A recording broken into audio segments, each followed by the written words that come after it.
Hi, my name is Kim Gameroz, social emotional learning expert, and I'm here celebrating SELtember with Miniland and with all of you. Today in this webcast, we're talking about social emotional learning and taking a systematic approach. So we're infusing social emotional learning into the academic school day. So it's not just an SEL time. How do we make it happen and support all of our students all day long? Okay, so today we are talking about how social emotional learning, it isn't one more thing on your plate because it is the plate, okay? We're gonna be talking about the benefits of social emotional learning, identifying where you are as an educator and where you want to go in your journey, And then also we're gonna talk about all the systems and creating your own roadmap. So what are the benefits of SEL? Why should we be doing this?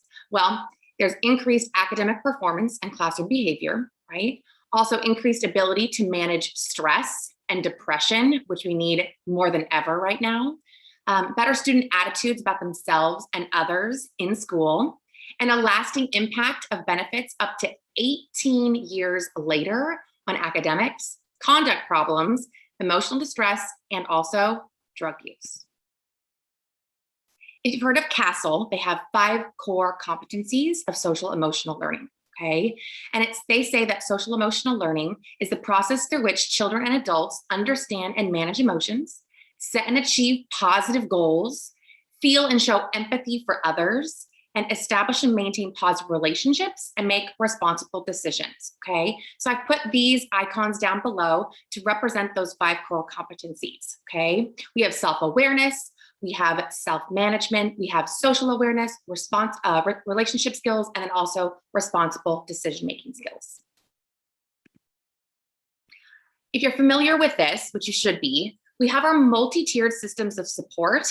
Also, your PBIS systems are in here, and it's in the shape of this pyramid. When we're talking about school-wide supports for social emotional learning, we are looking at those universal supports for all of our students. And that's at the very, very bottom. We want a common language. We want systems that are going to support all of those 5 core competencies throughout the day. So it's not just an SEL time of day. We're doing things throughout the entire day. We're sprinkling them in that are going to support all of our learners, okay? When we look up at that tier 2, that's for some of our students. So those are supports that are targeted for a group of students. Maybe we need token boards. Maybe there's some lagging skills there and we're working on some behavior goals. So we're using token boards. Maybe we have a check-in or check-out system. That's one of your PBIS systems where a child will go and see a certain teacher in the morning, check in with them, perhaps create a goal, and then come back to you at the very end of the day. And then when we move up to tier 3, that's when we have our intensive supports. So we have our psychologists, our behaviorists, our mental health specialists, autism specialists. We have all of those people to come in and take that clinical lens up at the very top. And those strategies are geared towards individual students, right? A lot of social learning challenges here. There's a diagnosis here. They have an IEP. And so that's what we're doing. But with social emotional learning, we're targeting everyone at the bottom and filtering all the way up to the top. So let's take a poll. In the last few years, have you felt, and I want you to really think about this, put up a finger, maybe don't show anyone, maybe put up a finger or keep that track in your head. If you felt this way, I want you to put up a finger, okay? So in the last few years, have you felt like you don't know how to support some of your students and their varying academic, social, and emotional needs? In the last few years, have you felt frustrated with the behaviors you're experiencing in your classrooms, either in person or virtually? Have you felt like you've run out of strategies to support your students and their families? Do you feel overwhelmed by the varying needs of your students? And have you felt drained because of the behaviors that you've experienced in your classroom? Now, I know that lots of us have probably 4 or 5, maybe 3 fingers up right now. And it's my goal to give you some ideas so that you can take on this systematic approach to support yourself and all of your students. Okay, so we're talking about creating a roadmap.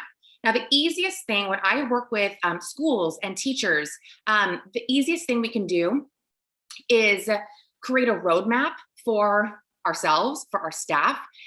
It creates this common language. and common supports throughout an entire school, and also, even better, an entire district. So we go month by month. We start in August, and our school years usually end in May, right? August to May, we have 10 months there. And what we want to do is we want to look at, what can I do in that month of August? What system can I bring in every single day? What strategy can I use throughout the day? What language can I bring in the month of August? What am I going to teach the families of my students in the month of August? And then if you have a website or someone on your staff or at your school district even that can put this together for you, we can go month by month so that teachers can click on that month and they can see, oh my gosh, okay, in August, I know that I have to be incorporating a morning greeting into my school day.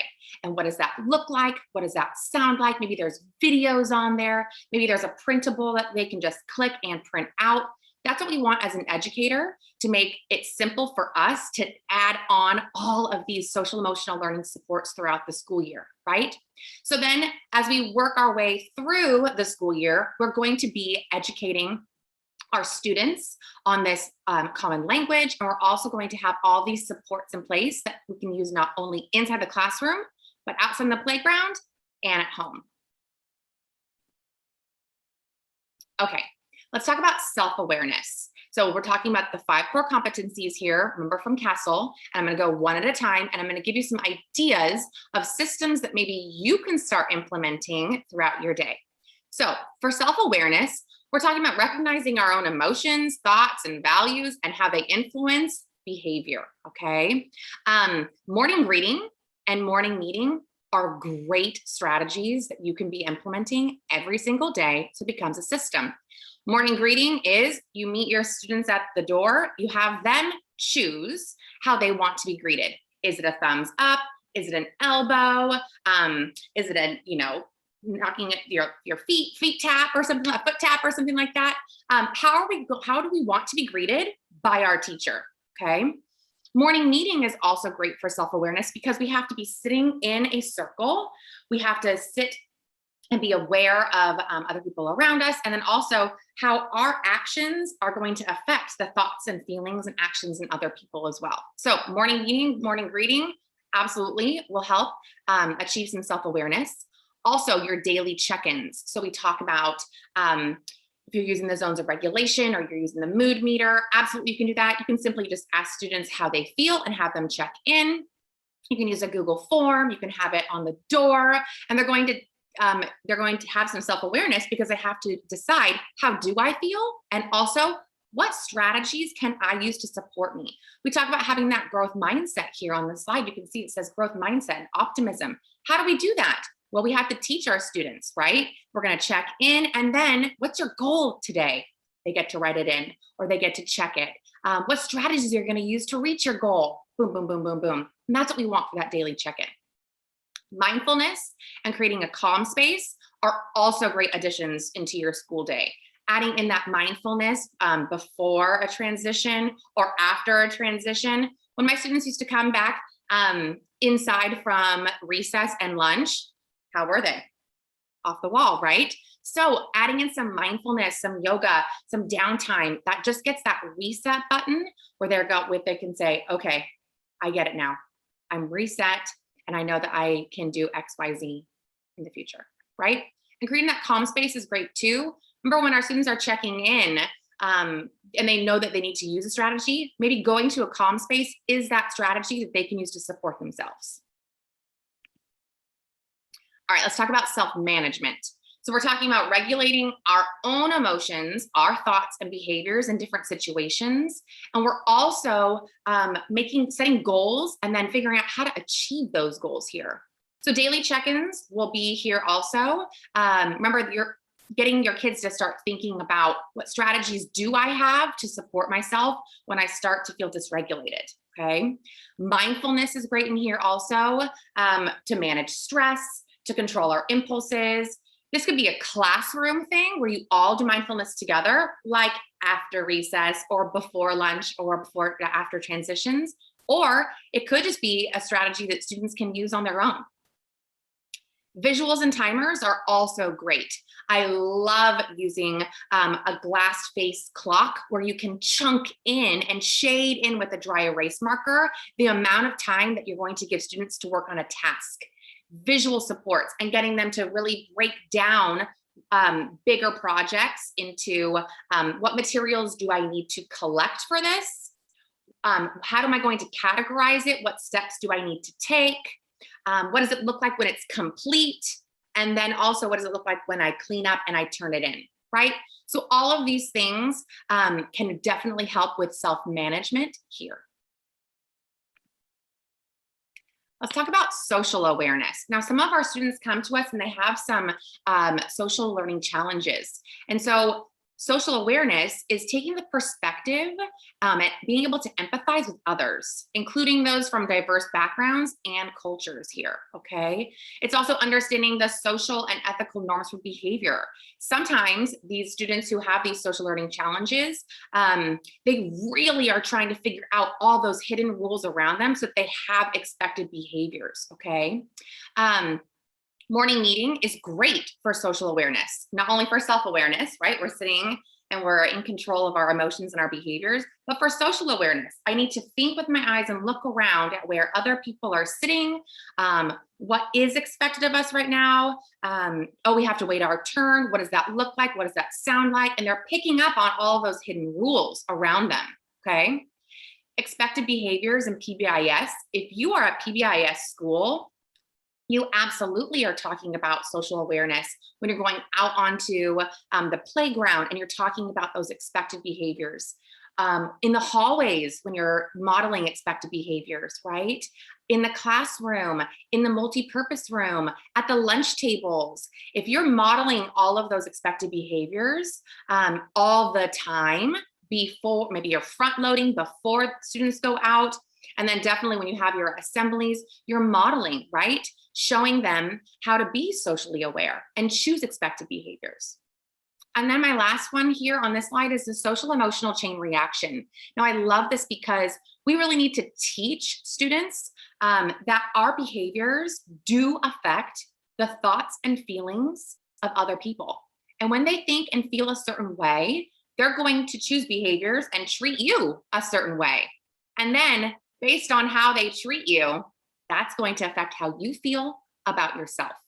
And so if you are modeling these things with picture books and talking about the characters in the story, and you're saying, ooh, what happened when David, whatever he did, right? How did his brother feel? What did his brother do to David? How does David feel now about himself?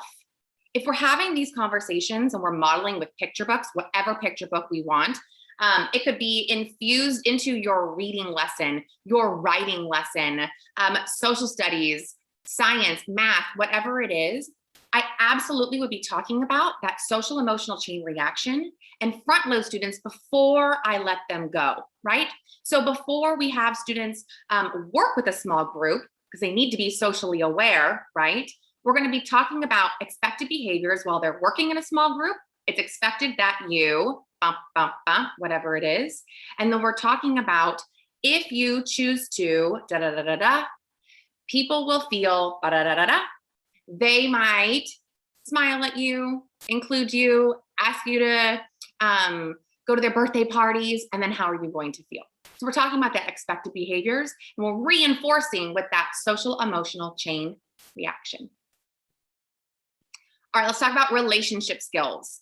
Now here, we're talking about establishing and maintaining healthy and rewarding relationships with diverse individuals and groups, okay?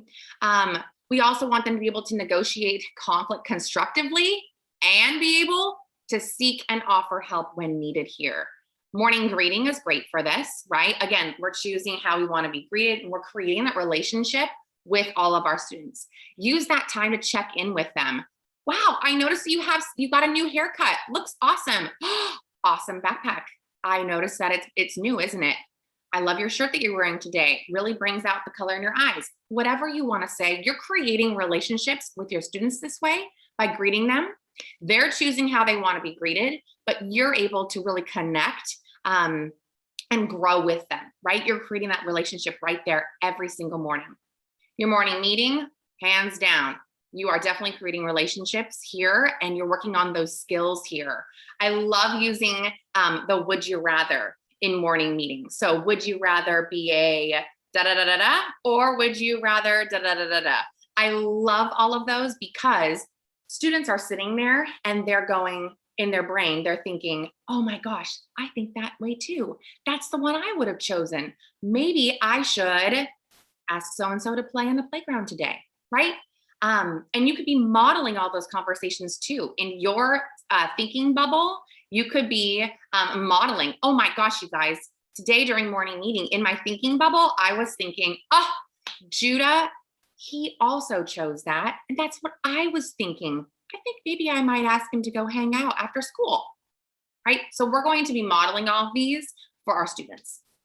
And then also, again, that social emotional chain reaction. We want them to understand, okay, when I'm working in a small group and we don't agree on something, I know that I can't push a friend or yell at a friend, because if I push or yell, it's going to make them feel upset, angry, mad, whatever it is. And if they feel like that, they might tell the teacher, they might push me back, they might, right, whatever it is. And if they push me back or if they tell the teacher, I'm going to feel bad, I'm going to feel sad, or I'm going to feel mad or angry, right? And so we want them to also be working on that social emotional chain reaction here as well. And then we have responsible decision-making. So making constructive choices about personal behavior and also our social interactions. And this is tricky for a lot of our students and for their brains, okay? Absolutely, your daily check-ins are going to help them, right? They're going to be able to understand, okay, when I'm feeling a little dysregulated, when I'm feeling a little angry, when I'm feeling a little worried, what are the strategies, what are the tools that I have in my toolbox to choose from? And if we're asking them in a Google form to check that every single day, that is going to help those responsible decision-making skills. Talking about that social emotional chain reaction again, absolutely. Before we act or react, we want to be thinking, and again, you need to front load your students this all the time, right? Before you guys go outside on the playground, it's important that you make a smart choice of where you want to play. But what happens if somebody comes in and somebody starts telling you what to do and you don't like it? What should you do? Do you tell the teacher? Do you yell back at them? What could you do? And again, we're talking through this with them and explaining that whatever they choose to do, right, is going to affect the thoughts and feelings and behavior in that other person. It's going to affect how they treat you. And then that's going to affect how you feel about yourself. Okay. And then your morning meetings, hands down, you're definitely making responsible decisions here. And it's important that we're choosing expected behaviors so that the people around us feel comfortable and that they have comfortable thoughts and feelings about us so we can all co-regulate together. Okay, some of my favorite Miniland products here. So when I think about systems in the classroom, I think about things that I can do all the time. They're going to support the social emotional learning and development of all my students. So the Memo Game, I absolutely love. It's like a memory game. And this is great because it looks like this. And you can see that bottom picture. There are different mats that you can pick, students can pick, and they actually have two sides to every single one of them, which is awesome. So you put this mat in, you close it up, you cover all of these, you can see in that image, all of them with those little purple covers. Then what you do is you have students, what I would do is I'd have pairs of students working on this maybe as, you know, after they're done with a worksheet or a project. Maybe it's a literacy center. Maybe during reading or writing, you have it as a center for students. You cover these up, and then what you do is you have the students uncover two at a time. So they take one and they take two. And these are social stories, you guys. And so you look at the social story and you say, which two are gonna go together, right? So if the two that were picked, they don't go together and it's not that same social story, then they cover them back up. But if I were you, when I was talking to students, I would go through every single one of these social stories first. I would model for them and say, it looks to me like in this picture, it looks to me like a little boy and a little girl are reading a story. They look very happy. I can tell they look happy because they have a smile on their face. And I know that they're working together and reading it together because the book is in the middle. Now, when I look at this picture, I'm thinking that the little girl is sad. I can tell that she's sad because she has a sad face, and I can see that she has a book open and she looks alone. So I know that those two are going to go together, right? It's kind of like the problem and the solution, right? But modeling the conversation, I can tell that they look or they feel blank because, right? I can tell that they feel sad because they have a frown. I can see a tear in their eye. You want students to be also having these conversations with each other, right? So it isn't just about winning the game, but it's about talking through these social stories, these social situations, how problems are solved, so they can really be working on these skills, okay? Emotions Detective is also awesome. I love this game.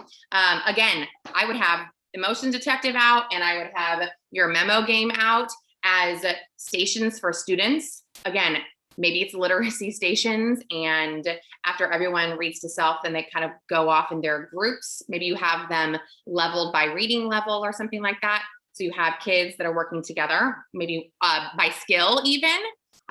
Level your kids out by skills, right? Okay, so Emotions Detective, I love it because same thing, you have these little social stories. So if you're also like a speech pathologist or a counselor, you're gonna love these too, because we want kids to be understanding how their, again, social emotional chain reaction, their behavior that they choose affects the thoughts and feelings and behavior in others, which is gonna affect how they feel about themselves. So you take one of these, right? Oh, let's say you spin it first. It lands on one of these. You choose one and it matches. So I would tell my students, matchy, matchy. So it has to match up here, whatever one that you chose here, matchy, matchy. You pick it out and there's tons of these cards in this box, you guys. And then I would model for my students and I would say, okay, when you get your card, you're going to talk about the social situation, the social story, okay? And you can model and say, I see two boys and it looks like they're in a classroom. I know they're in a classroom because I can see a blackboard, there's chalk and there's numbers. So it must be math time. I can also see their desk and I can see their chairs. So I know that they're in the classroom. It looks like what I'm noticing that this student can't really see very well. And I think that way because I can see him leaning over, kind of looking past this guy, and his head looks really big, like he's in the way. Over here, I'm noticing that he is upset. I know he's upset because his eyebrows are down, and I can tell he has like a mean look on his face. And it looks like he punched him, and I think he punched him because I can see this big face here. I've seen that before in a comic book. See how I'm modeling all of this right here? These are the conversations that we want our students to be having. It's not just about spin, grab it, because the next part's fun. We want them to be having the conversations first, and then they get to grab this. Now the magnifying glass is awesome. You go to the other side and you get to see how the situation should be resolved, what is expected. You can talk about expected behaviors, and I can see on the back, in order to make it right, in order to have other people have comfortable thoughts and feelings and be calm and make good decisions, he chose to stay in his seat, right? And he didn't push. So these are great, you guys, and I absolutely love those. Again, working in small groups, pairs, because the game only has one of the little spinners. Again, I would have 2 to 3 students working on this together. And then lastly is the Mindful Kids Yoga. So this is great. I love it because it comes with, again, these different mats right here. You can choose a mat that you want, right, as the teacher, but even better, I would have students choose. So if you have a star of the week or a student of the day or whatever it is, I would, again, in order to make it a system, you guys, you want to make sure that you're doing this. Maybe you do this every single day after you come in from lunch, or every single day before you go out to recess, okay? Every single day in between. Maybe you have like a big chunk of time for math and like another big chunk of time for writing, and they go right up next to each other. Maybe you need that transition time. This would be a great game to use. So if you have a student of the day, which is what I would do, I would have them choose one of the mats they would want. I would have them lead, but again, you have to model first. So again, I don't know, maybe you take the first week or two to be modeling all of these things, and then you have them choose. The child will spin it, and then whatever it's leaning towards, see if it's leaning down towards this one, it would be that giraffe pose. And perfect addition inside here, and this comes in that, you're going to see what the giraffe pose looks like, how you do it, and they tell you all here, right here in your little guide. So there's no guessing. You have tons and tons of help to help you. And so fun, right? I would love that, just as the teacher, to be in charge. But when you give the control over to the students, that really shows such empowerment there. I love that. Okay, so taking on a systematic approach to teaching social emotional learning. I want you to ask yourself, do we have a roadmap? Do I have one? My classroom or my school or my school district? Do we have a website to support our teachers and go month by month with resources? How do we support each other? Do we have a learning academy? Do we have a group of SEL champions at our school site? Do we have a Google Classroom where we can ask teachers and fellow staff members for ideas? What is going on, right? I want you to think of what systems are we already implementing with fidelity. Maybe you're a school where you do use the zones of regulation, and everyone across your campus is expected to use the zones as a daily check-in. That's awesome. But if you're a school site and only 3 of you are, and not the entire staff, what else could you use? Or what could you do? What is your common language? And what systems do you feel comfortable adding to the school year?